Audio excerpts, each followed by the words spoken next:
उरणमधील मनसेचे पदाधिकारी सतीश पाटील यांना मारहाण करण्यात आली. कोणाकडून? तर भाजपच्या कार्यकर्त्यांकडून.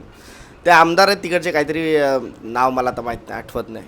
आणि त्यांच्या पदाधिकारी कार्यकर्ते जे काय कोण असतील त्यांचे चेलेपेले, त्या लोकांनी त्यांच्या आईसोबत ते जात होते आणि त्यांना पकडलं त्या नामर्द लोकांनी. आता काय नामर्द बोलायचं, साला ते एकट्याला आईबरोबर बिचारा जातोय आणि एकट्याला मारतायत, हे नामर्दच आहेत. का मारलं तर बाबा रे, आता जो प्रचार केला हा त्याच्या विरोधात प्रचार केला आणि काय काय आपण प्रचारामध्ये बोलतोच. आणि मला असं वाटतं संविधानामध्ये प्रत्येकाला अधिकार आहे, मीही बोलत असतो, माझ्यासारखे बरेच लोक बोलत असतात. तर आता भाजपच्या विरोधात कोणी बोललं तर मग हे अशी जर का ह्यांची तानाशाही असेल तर मला असं वाटतं आम्ही पण महाराष्ट्र सैनिक आहे, आम्ही पण मनसेवाले आहेत, आमचा दणका हा लय भारी असतो, आपल्या सगळ्यांनाच माहिती आहे.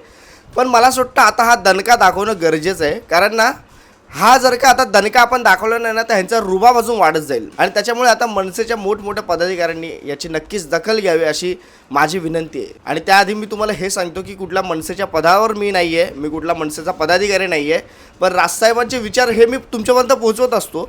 आणि हे विचार पोहोचवत असताना जे चुकीचं आहे ते आम्ही बोलत असतो. माझ्यासारखे बरेच लोक म्हणतो, सतीश दादा असेल, मी असेल, जे पक्षाच्या बाजूने बोलत असतात, मनसेच्या बाजूने बोलत असतात. आणि त्याच्यामुळे प्रत्येकाला आवडतं, पदाधिकारी असतात मनसेचे तर सगळ्यांना आवडत असतं.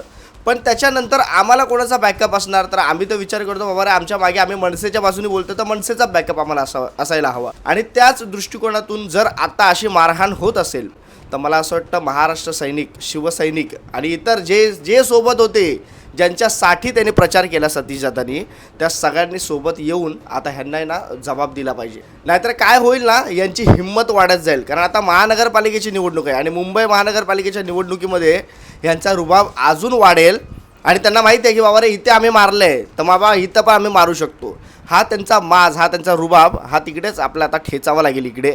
आणि त्यांना दाखवलं पाहिजे की मनसे आणि ठाकरे हे पण काही कमी नाही आहेत. कारण कसं आता जर का मनसेने जर का ह्या गोष्टीला गांभीर्याने नाही घेतलं ना तर पुढे महानगरपालिकेमध्ये ह्यांचा रुबाब वाढणार आणि ते सगळं पक्षावर गोष्टी येणार. कारण मनसे हा पक्ष त्याच्या कार्यकर्त्यांमुळेच मोठा आहे, शिवसेना हा पक्ष त्याच्या कार्यकर्त्यांमुळेच मोठा आहे. आणि त्याच्यामुळे जर का कार्यकर्त्यांवर हात उचलत असेल आणि मनसे आणि शिवसेना बाकी इतर ज्यांच्या सोबतीला आपले सगळे पक्ष आहेत ते जर का शांत बसणार असतील तर पुढे उद्या कुठलाच कार्यकर्ता हिंमत करणार नाही. ही गोष्ट मला असं वाटतं आपण लक्षात घ्यावी.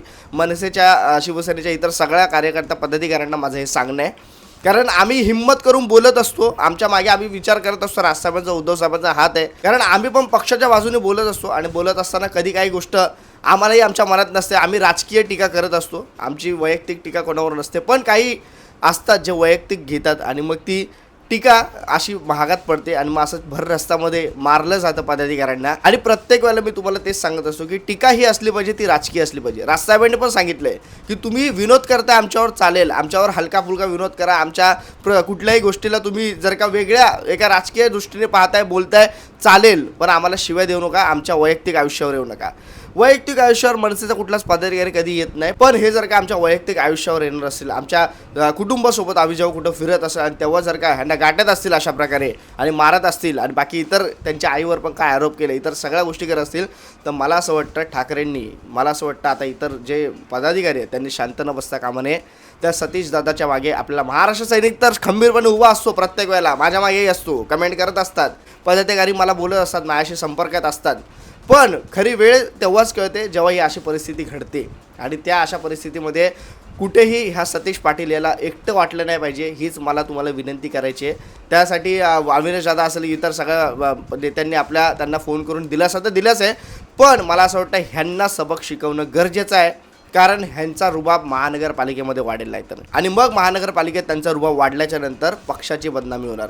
कारण कार्यकर्त्यामुळेच पक्ष टिकतो हे मला असं वाटतं प्रत्येकाला माहिती आहे. आणि जर का कार्यकर्त्यांनी हिंमत नाही केली ना तर पक्षाची पण हिंमत होणार नाही. ह्या सगळ्या गोष्टी आपल्याला माहिती आहे, हे छोट्या गोष्टी आहेत. त्याच्यामुळे कार्यकर्ता खचला नाही पाहिजे. जर का तो कार्यकर्ता तुमच्या पक्षाच्या बाजूने बोलतोय तर त्याला पाठिंबा देणं पण पक्षाचं काम आहे. एवढंच मला सांगायचं आहे. आणि मला पूर्ण विश्वास आहे मनसे, शिवसेना, इतर बाकी आपले साहेब सगळे त्यांच्या सतीशच्या पाठी खंबीरपणे उभे राहतीलच. आणि सतीश हा खरंच खूप चांगला व्यक्ती आहे. मला स्वतः, मी तुम्हाला एकदा अनुभव पण सांगितला होता व्हिडिओमध्ये की गेटवे हॉटेलमध्ये गोरेगावच्या मी जेव्हा माझ्या बायकोसोबत आणि मुलासोबत गेलो होतो तेव्हा सतीश दादा तिकडे आला आणि मग आमची बोलणं वगैरे झालं. मग त्याचे व्हिडिओज मी पाहत होतो किंवा त्यांनी माझे काही व्हिडिओज पाहिले होते आणि मग आमच्या नंबर शेअरिंग वगैरे तर सगळ्या गोष्टी झाल्या. माझ्या मुलाशी तो खेळला. खूप चांगला आहे सतीश दादा. आणि त्याच्यामुळे मला असं वाटतं जो महाराष्ट्र सैनिक असा आपल्या पक्षासाठी हिंमत करून बोलणार असेल, इतर सगळ्या गोष्टी पक्षासाठी, त्या वैयक्तिक आयुष्यासाठी तो बोलला नाही आहे, त्यामुळे पक्षाने मला असं वाटतं पुढे येऊन आता त्याला मदत करणं गरजेचं आहे. पण त्याआधी पक्षाचा रुबाब असला पाहिजे की माझ्या छोट्या जरी कार्यकर्त्यावर तुम्ही आलात ना, तरी पण आम्ही सगळे महाराष्ट्रातले महाराष्ट्र सैनिक पदाधिकारी आम्ही एकवटू आणि मग तुमच्या विरोधात बोलू.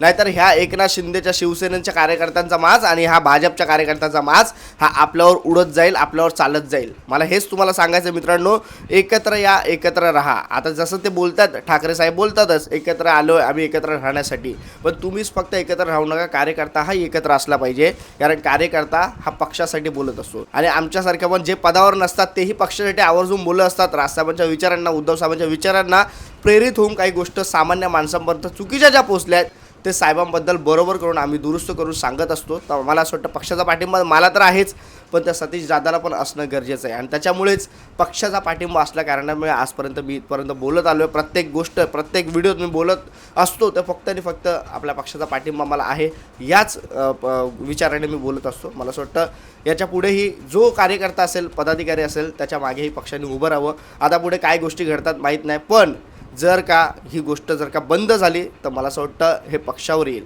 की अरे मनसेच्या कार्यकर्त्यांना मारलं तरी शाट काय फरक पडत नाही. अशी ही जी मेंटॅलिटी आहे ना, ह्यांच्या डोक्यात झाली नाही पाहिजे.